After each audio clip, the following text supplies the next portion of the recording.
함께 하신 성도님과 가정에 하나님의 은혜와 평강이 가득하시길 간절히 소망합니다. 저도 목사이긴 하지만 여러분들과 굉장히 비슷한 부분이 있습니다. 어떤 건지 모르시죠? 목사이긴 하지만 여러분들과 거의 같이 설교를 들을 때가 많습니다.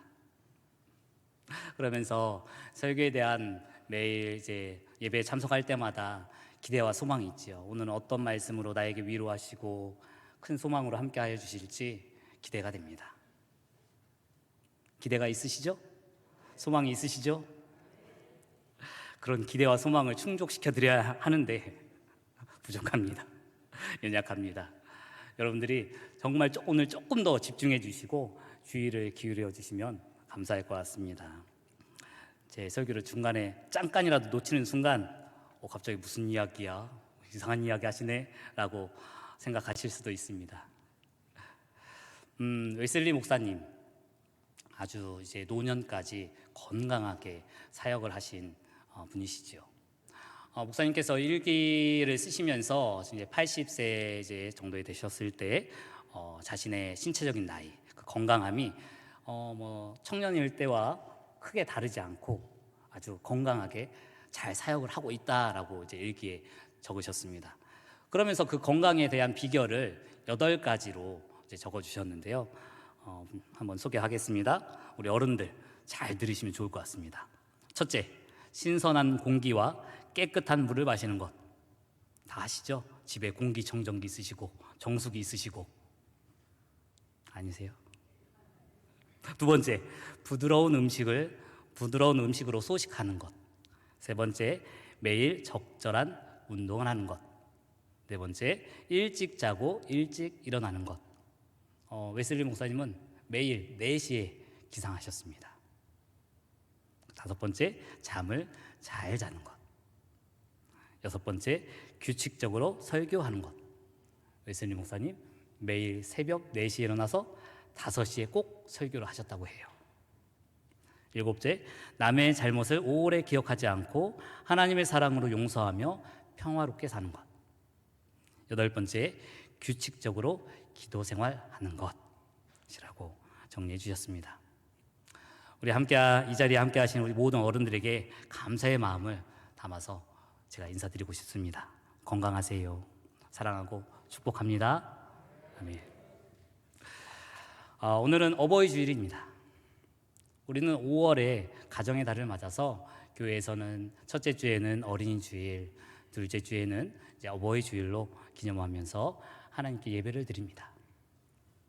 주님께서 주신 말씀을 기억하면서 그 말씀에 순종할 것을 우리는 결단을 하게 되는 거지요. 설교를 준비하면서 다른 종교에도 이렇게 어린이날, 어버이날 기념하면서 드리는지 찾아봤어요. 불교도 들어가 찾아보고 가톨릭, 성당도 들어가 막 찾아봤습니다. 특별히 없어요. 우리 교회가 정말 어떻게 보면 특별하게 이 어린이 주일, 어버이 주일을 기념하면서 이렇게 지내는 것을 볼 수 있었습니다. 생각해 본 건데 이 어린이 주일, 어버이 주일이 다른 곳이 아니라 하나님의 말씀으로부터 우리에게 시작되었다는 겁니다. 그렇죠. 출애굽을 한 이스라엘 백성에게 하나님은 10계명을 내리셨습니다. 그러면서 하나님과의 관계 다음으로 부모님과의 관계로 말씀으로 이어주고 있습니다. 출애굽기 20장 12절의 말씀 준비했습니다. 우리 한 목소리로 읽겠습니다. 네, 시작. 내 부모를 공경하라. 그리하면 내 하나님 여호와가 내게 준 땅에서 내 생명이 길리라. 아멘. 아멘. 하나님께서는 모세를 통해 부모님 경외 그리고 하나님을 예배하는 것에 사람에게 중심을 요구하십니다. 레위기 19장 3절의 말씀 한번 같이 읽어보겠습니다. 시작. 너희 각 사람은 부모를 경외하고 나의 안식일을 지키라. 나는 너희의 하나님 여호와이니라. 아멘. 잠언 23장 25절도 함께 읽겠습니다. 시작. 내 부모를 즐겁게 하며 너를 낳은 어미를 기쁘게 하라. 아멘. 예수님도 마찬가지죠. 구약에 있는 말씀은 그대로 사용하시면서 부모님 공경하기를 하셨습니다. 사도 바울도 마찬가지입니다. 에베소서 6장 1절에서 자녀들아 주 안에서 너희 부모에게 순종하라 라고 말씀합니다. 그러면 도대체 우리가 부모님을 공경하는 것, 그 공경하는 것이 무엇입니까? 우리는 모든 인생의 해답을 바로 예수님에게서 찾을 수 있습니다. 하지만 복음서에는 예수님께서 어떻게 성장하셨는지, 그 가정의 모습이 어떤지, 그 부모님과의 관계가 어떤지 찾아보기는 쉽지 않습니다. 부모님의 마음을 잘 헤아리고 그 말씀에 순종하는 그 성숙한 아들의 모습이 성경에 복음서에 기록되어 있다면 그것을 근거로 해서 이렇게 효도하는 겁니다. 예수님께서 이렇게 하셨어요. 라고 말씀드릴 수 있을 것 같은데 쉽지가 않습니다. 마태복음 13장 55절, 마가복음 6장 3절에서 예수님은 그 아버지 목수의 목수를 따라서 아버지가 이제 목수였던 것을 따라서 자신도 목수였다라고 이제 기록을 합니다. 그 당시 이제 문화적인 요소가 있었겠지만 그 예수님은 아버지의 일을 묵묵히 이어받았습니다. 하지만 모든 사람들이, 모든 아들들이 그 아버지의 일을 물려받는 것은 아닙니다. 예수님에 대한 생각을 어떻게 보면 아주 극단적으로 생각해 보더라도 아버지와 함께 일하는 그런 관계가 나쁘지는 않았던 것을 추측해 볼 수 있습니다. 예수님은 목수가 되셨지만 하나님 나라를 전파하기 시작하면서 가족들과는 함께 할 수 없었습니다. 마가복음 3장 31절부터 보면 그 예수님의 어머니 그리고 동생 누이들이 찾아와 예수님을 찾아와서 묻습니다. 막 이제 뭐라고 하는 거죠. 예수야, 너 왜 그러는 거야? 너 지금 일해야 할 때야. 이렇게 와서 따지겠지요. 그때 예수님께서 정말 너무나도 단호하게 말씀합니다. 누가 내 어머니이며 동생들입니까? 하나님의 뜻대로 행하는 자만이 내 형제고 자매고 어머니일 뿐입니다. 라고 말씀합니다. 이 말씀을 들은 가족들, 어떻게 보면 마음이 굉장히 실망이 컸겠지요. 하지만 예수님이 당신의 가족을 외면하고 함께하는 자들만 소중하게 여긴 것은 절대 아닙니다. 성경은 그 기록하는 관점이 바로 하나님 나라라는 이 타이틀 안에서, 이 주제 안에서 왔다 갔다 하거든요. 그 안에서 이루어집니다, 말씀이. 예수님을 따르는 제자들에게 하나님 나라의 관점에서 그 혈연 관계, 그 혈연 관계에 있던 그 가족들보다 좀 더 넓은, 폭넓은 가족에 대한 이해가 필요했습니다. 그래서 내 뜻을 행하는 자, 하나님의 뜻을 행하는 자가 곧 내 형제고 자매고 어머니다, 가족이다라는 거지요. 예수님과 함께 예수님을 따랐던 제자들, 자신의 삶을 다 포기하고 때로는 그 부모님을 내버려 두고 예수님을 따랐습니다. 굉장히 긴박했기 때문에 어쩔 수 없는 그런 상황이었기 때문에 자신의 사명으로 받아들였기 때문에 그 제자들은 그 길을 걸어갔습니다. 하지만 부모님을 공경하는 일, 어떤 상황이나 어떤 환경이나 이런 것에 의해서 좌지우지 될 수 없습니다. 하나님의 명령은 절대적입니다. 하나님의 뜻으로 받아들인다는 것은 상황과 환경에 변화될 수 없습니다. 상황과 환경을 탓하며 하나님의 명령을 순종하지 않는 것, 믿음의 자녀의 모습이 아닐 겁니다. 부모님을 공경하는 것, 그리스도인이 아니더라도 인간이라면, 사람이라면 당연히 지켜야 할 기본 도리입니다. 앞서 말씀드렸듯이 십계명에도 담겨있는 명령이기도 하고요. 하지만 우리가 부모님을 공경하는 것, 이 명령 때문만은 아니지요. 우리가 돌이켜보면 우리가 어떤 은혜를 받았는지 생각할 수 있습니다. 아무 공로 없죠. 우리 아무 힘 없고 능력 없습니다. 하지만 예수님의 그 십자가 공로로 우리를 하나님의 자녀 삼아 주셨습니다. 우리는 그 자녀 삼아 주신 은혜로 이 땅 가운데 그 주님의 자녀로서 살아가고 있습니다. 우리는 그 하나님의 자녀임과 동시에 예수님을 따르는 예수님의 제자이기도 합니다. 이 큰 의미에서 우리는 그 부모님을 경외하고 공경하는 의미를 찾아볼 수 있습니다. 예수님은 우리에게 선한 이웃으로 살아야 함을 몸소 보여주셨습니다.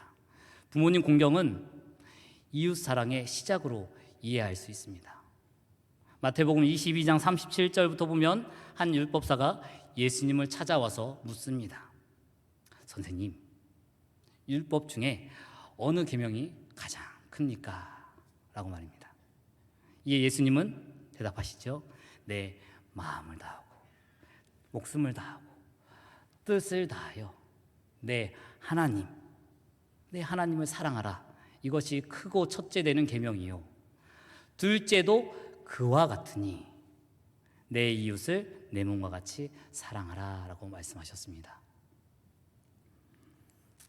크게 보면 이웃에 대한 그 이웃에 우리의 부모님, 우리의 가족들이 포함되는 것은 당연합니다.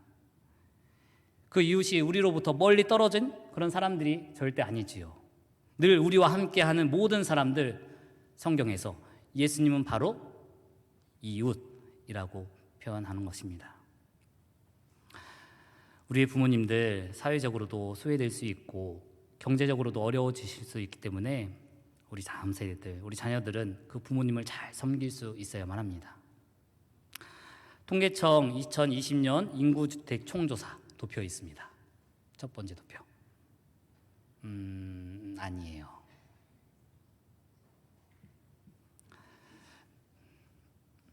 네, 감사합니다. 보시면은 65세 이상 인구 비율이 16.4%로 굉장히 높죠.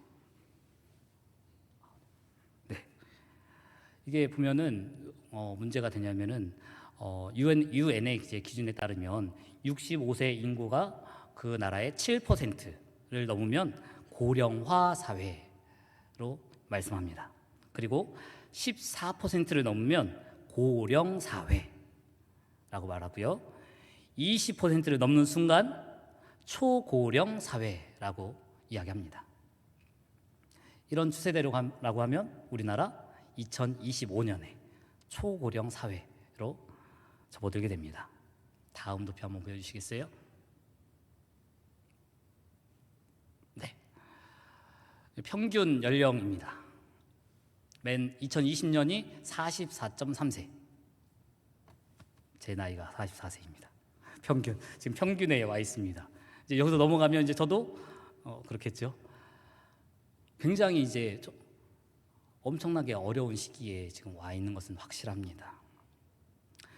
이런 상황에서 우리의 부모님만이 아니라 어떻게 보면 우리 모든 어른 세대를 다음 세대가 책임져야 하는 시기가 되었다는 겁니다. 네, 됐습니다. 그렇다면 교회는 우리와 함께하는 어른 세대에 대해서 더욱 관심을 기울이고 그 세대의 기도와 헌신을 되짚어 보아야만 합니다. 우리 어른 세대들의 다음 세대들을 위한 수고와 헌신이 없었다면 우리 가정, 우리 교회, 우리 사회 어떻게 이런 아름다운 모습을 갖출 수 있었겠습니까? 그렇다면 우리는 그 믿음의 가정에서 우리 부모님의 눈물 어린 그런 기도를 기억해야만 합니다. 오늘 본문 요한복음 19장 26절과 27절에서 예수님은 십자가 위에서 사랑하는 제자에게 당신의 어머니를 부탁합니다. 사랑하는 제자는 요한이라고 알려져 있습니다. 죽음의 순간에 어머니를 부탁하는 그 아들의 마음이 어떻겠습니까? 그 마음이 한없이 무너지고 죄송했을 겁니다. 그 이후에 요한은 예수님의 어머니를 자신의 어머니처럼 모시게 됩니다.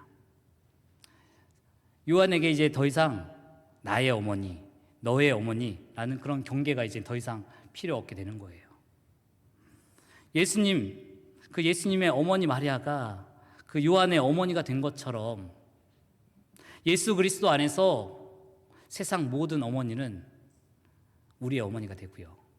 예수 그리스도 안에서 모든 아버지는 우리의 아버지가 되는 것입니다. 다음 도표 처음에 띄워졌던 거 띄워주세요. 통계청이 발표한 2020년 사회조사 결과입니다. 연도별 부모 부양에 대한 견해라는 제목으로 도표가 만들어져 있고요. 여기 보면 부모님 부양에 대한 인식이 크게 바뀌는 것을 볼 수 있습니다.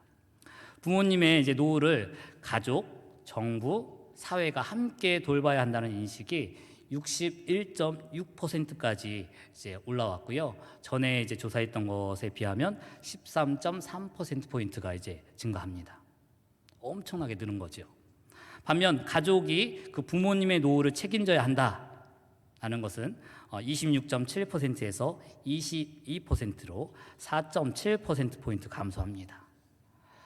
자녀들이 홀로 부모님을 부양하기에 지금 어떻게 보면 이 현실은 어려운 시기가 되었다는 인식이 확실히 생긴 것 같습니다. 네, 됐습니다. 하지만 사회 인식이 어떻게 되었든 우리 그리스도인들은 하나님의 명하신 대로 살아가야 함이 마땅합니다. 저는 그래서 여러분들 말씀드리고 싶습니다. 부모님을 절대 외면하지 마시기 바랍니다. 부모님을 절대적으로 공경하십시오.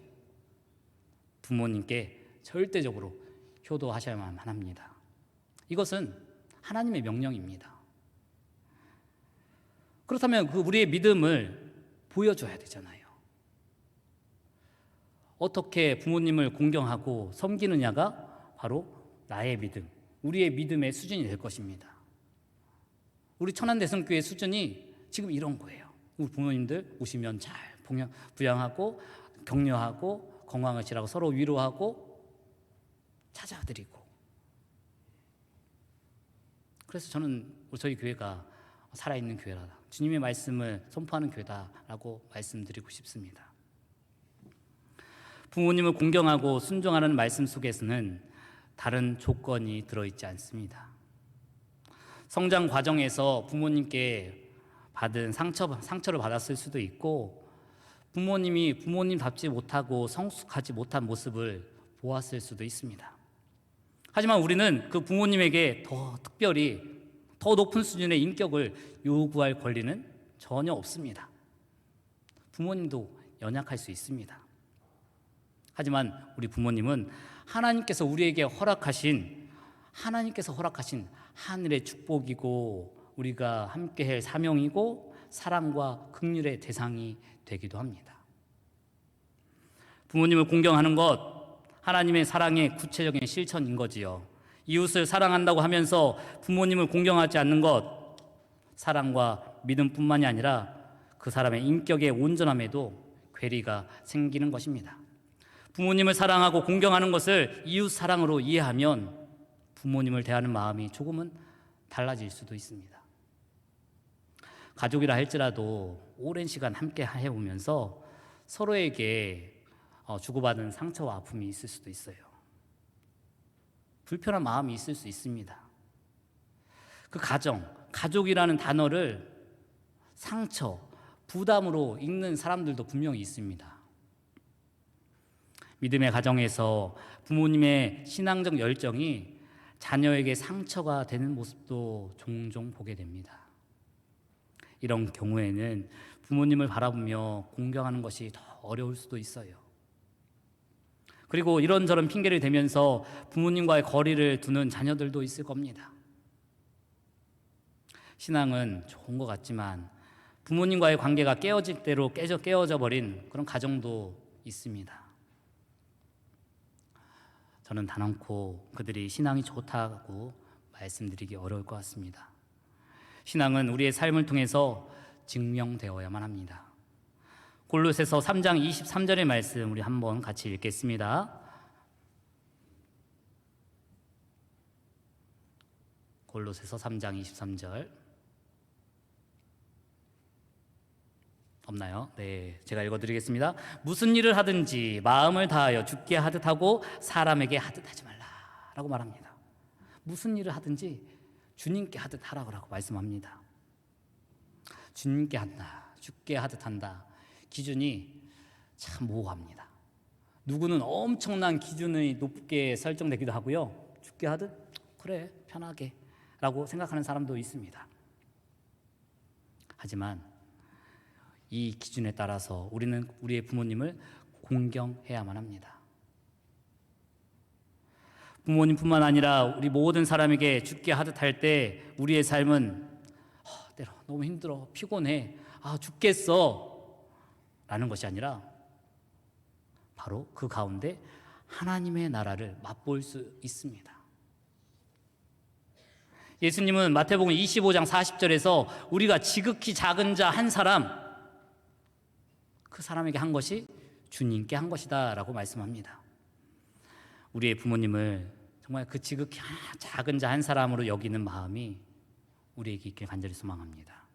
부모님이 우리의 연약함을 안고 정말 살아가는 것처럼 그들을 향한 지극히 작은 자 그 한 사람으로 우리가 바라볼 수 있는 그 마음, 효도의 시작이고 믿음의 길의 시작이고 기쁨과 축복의 시작입니다.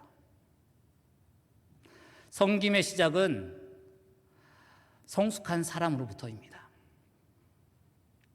자녀가 부모님에게 순종하고 공경하는 것, 부모님이 그만한 인격이나 신앙, 그런 여러 가지 자격을 갖추었기 때문 전혀 아니라고 말씀드렸지요.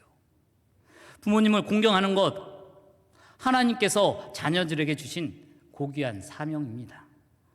살아계실 때만 실천하는 계명이 아니라 우리가 어떻게 보면 평생 감당해야 할 사명인 거지요. 결론입니다. 하나님께서 우리에게 주신 모든 관계는 사랑을 통해서 열매가 풍성해집니다. 자격 없는 우리를 하나님의 자녀 삼아주신 그 아버지의 사랑이 우리 가운데 충만할 때 부모님을 대하는 태도도 분명히 달라질 수 있습니다. 그렇다면 우리 이 시간 결단하길 간절히 소망합니다. 우리가 믿는 하나님을 온전히 섬기기를 원한다면 우리의 최고의 이웃인 부모님을 공경하십시다. 그것을 하나님께서 우리에게 지금 원하고 계십니다. 우리가 할 수 있는 작은 일, 작은 말 한마디부터 시작했으면 좋을 것 같아요. 먼저 우리가 정말 진심으로 우리 부모님을 향해서 인사를 드렸으면 좋겠습니다. 감사합니다. 사랑해요. 건강하세요. 말뿐이라고요? 아니죠. 말 한마디가 천냥빚합니다. 그 진심이 담긴 그 말 한마디, 우리가 한마디를 내어드릴 수 있는 우리 모두가 되길 간절히 소망합니다. 이게 시작이에요. 이게 시작입니다. 믿음의 자녀로 살기를 부르시는 주님의 말씀에 기울이는 이 어버이 주일, 정말 부모님을 공경하고 하나님을 사랑하는 우리 천안대성교회 성도님들 되시길 주님의 이름으로, 정말 주님의 이름으로 축복합니다. 축복합니다. 축복합니다. 정말 모든 지각에 뛰어난 하나님의 평강이 그리스도 예수 안에서 우리의 마음과 생각을 지키실 것입니다. 기도하겠습니다.